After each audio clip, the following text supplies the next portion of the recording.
Hello. তো আজকে নিশ্চয়ই তোমরা নোটিফিকেশন পেয়ে গেছো যে লাইফ সায়েন্স, ফিজিক্যাল সায়েন্স এবং ইংরাজির ভেরিফিকেশন হচ্ছে। ভেরিফিকেশনের ডেট দিয়ে দিয়েছে 30 তারিখ থেকে শুরু। আমার 21 তারিখ ভেরিফিকেশন লাইফ সায়েন্সের। এবং তোমরা জানো এটাও যে যারা ক্যাটাগরি থেকে আছো, এসসি, এসটি, তাদের কিন্তু আমাদের যে তাদের সার্টিফিকেট আছে, এসসি সার্টিফিকেট বা এসটি সার্টিফিকেট, তাদের ভেরিফিকেশন চলছে। এবং যারা বেশিরভাগই ফ্রেশার্স যারা আছো, তাদের বেশিরভাগই আমি জানি যে সার্টিফিকেট 2000 হয়তো 11-র পরেই হবে। আমারটা 2014-তে আমার এসসি সার্টিফিকেট, তো আমারটা ভেরিফিকেশন করতে হতো। এবার এটা নিয়ে অনেক ইউটিউবে ভিডিও চলছে, আমিও একটা ভিডিও দেখে দিয়েছি যে ভেরিফাইড লেখা মানেই ভেরিফিকেশন হয়ে গেছে, এরকম কিছু না। তো কিভাবে আমি ভেরিফিকেশন করলাম, কারণ আমার ভেরিফিকেশন কমপ্লিট হয়ে গেছে, তার জন্য আমি জিনিসটা জানি আমি কিভাবে কি করলাম, তোমরা ভালো করে দেখো। তো ভেরিফিকেশন করার জন্য সবার প্রথমে যেটা কালেক্ট করতে হবে সেটা হচ্ছে বাসিন্দা সার্টিফিকেট বা রেসিডেন্সিয়াল সার্টিফিকেট। আমাদের অঞ্চল এলাকায় আমরা করি, তো আমি আমাদের অঞ্চল অফিসে গেলাম, সেখান থেকে আমি রেসিডেন্সিয়াল সার্টিফিকেট মানে চাইলাম যে আমাকে দাও এটা। তো ওরা বললো তার জন্য তোমাকে চৌকিদারি ট্যাক্সের পেপার লাগবে, যে চৌকিদারি ট্যাক্স দিয়েছে কিনা সেটা। তারপর আমি 270 টাকার চৌকিদারি ট্যাক্স কাটলাম, একটা স্লিপ দিল সেটা, plus 1 copy photo, plus SC certificate, plus Aadhaar card. এগুলো দিয়ে আমি ওই যে কি মানে কিছু আছে না পশ্চিমবঙ্গ সরকারের তরফ থেকে যারা হেল্প করে, কম্পিউটার নিয়ে বসে আবার, তো ওই অঞ্চল অফিসেই ছিল, তাদেরকে আমি গিয়ে বললাম যে আমাকে একটা রেসিডেন্ট বানিয়ে দাও। তো তারপর আমাকে রেসিডেন্টটা জন্য অ্যাপ্লাই করলো। তো বিডিও অফিস থেকে নাকি কোনো একটা মানে ওটাকে মানে ভেরিফাই করে যে এই মানুষটার ডকুমেন্টগুলো দিল, এ হচ্ছে এই এলাকার লোক। তো আমি দুপুরবেলা রেসিডেন্ট বানাতে গিয়েছিলাম, 5 মিনিটে কাজ হয়ে গেছে। তারপর বললো যে বিকালের দিকে তুমি তোমার রেসিডেন্ট পেয়ে যাবা। তো বিকালের বেলা ওই 3:30টার দিকে, 1.5 ঘন্টা পর আমার মোবাইলে একটা ওটিপি আসলো, এবং সেই ওটিপিটা দিয়ে আমি ওয়েবসাইটে লগ ইন করে আমি আমার রেসিডেন্টটা ডাউনলোড করে নিলাম, তাহলে রেসিডেন্ট পেয়ে গেলাম। এইবার আমি আমার এসসি বানিয়েছি আমার পিসির দিয়ে।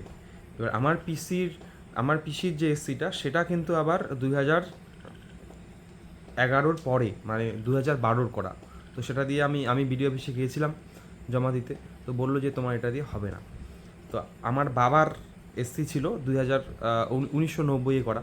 তো আমি বাবার এসসি, বাবার ভোটার কার্ড, আধার কার্ড, এই ডকুমেন্ট, তারপর আমার এসসি, আমার রেসিডেন্সিয়াল সার্টিফিকেট, আমার ভোটার কার্ড, আধার কার্ড, এসসি সার্টিফিকেট, আর হচ্ছে অ্যাপ্লিকেশন ফর্ম। আমি অ্যাপ্লিকেশন ফর্মটা কেন দিয়েছি, যাতে আমার কাজটা দ্রুত হয়, এর জন্য। তো আমি টু দ্য ভিডিও লিখে আমি দিলাম যে আমি এসএলএসটি একদম ভেরিফিকেশনের জন্য সিলেক্টেড ক্যান্ডিডেট, এর জন্য আমার দ্রুত এসসি ভেরিফিকেশন করলে ভালো হয়। তার সঙ্গে সঙ্গে আমি প্রুফ, অ্যাডমিট কার্ড, এবং আমার যে ভেরিফিকেশনের লিস্টে যে আমার নামটা ছিল সেটা ওই পিন করে আমি বিডিও অফিসে দিলাম। আমার বিডিও অফিস হচ্ছে ময়নাগুড়ি বিডিও অফিস। তো সেখানে গিয়ে যেনারা কাজ করেন তাদেরকে গিয়ে বললাম যে স্যার আমি এর জন্য এসেছি, আমি কোথায় জমা দিব। তো বললো যে তোমার তো এমার্জেন্সি লাগবে, তো তুমি পাশের রুমে ম্যাডামকে দাও। তো আমি পাশের রুমে ম্যাডাম ছিল, ওনাকে আমি দিলাম জমা। এবার বললো যে তোমার কিছুদিনের মধ্যে হয়ে যাবে। এবার আমার একটা ভয় এবং সমস্যা ছিল যে আমার সব ডকুমেন্টে বাবার নাম আছে দুলাল রায়, আমার বাবার সব ডকুমেন্টসে আবার নাম আছে দুলাল চন্দ্র রায়। কেবলমাত্র আমার বার্থ সার্টিফিকেট আর বাবার যে ভোটার কার্ড সেখানে ছিল শুধু দুলাল রায়। এবার আমার বার্থ সার্টিফিকেটে ছিল শুধুমাত্র দুলাল চন্দ্র, আর বাবার একমাত্র ভোটার কার্ডে ছিল দুলাল রায়।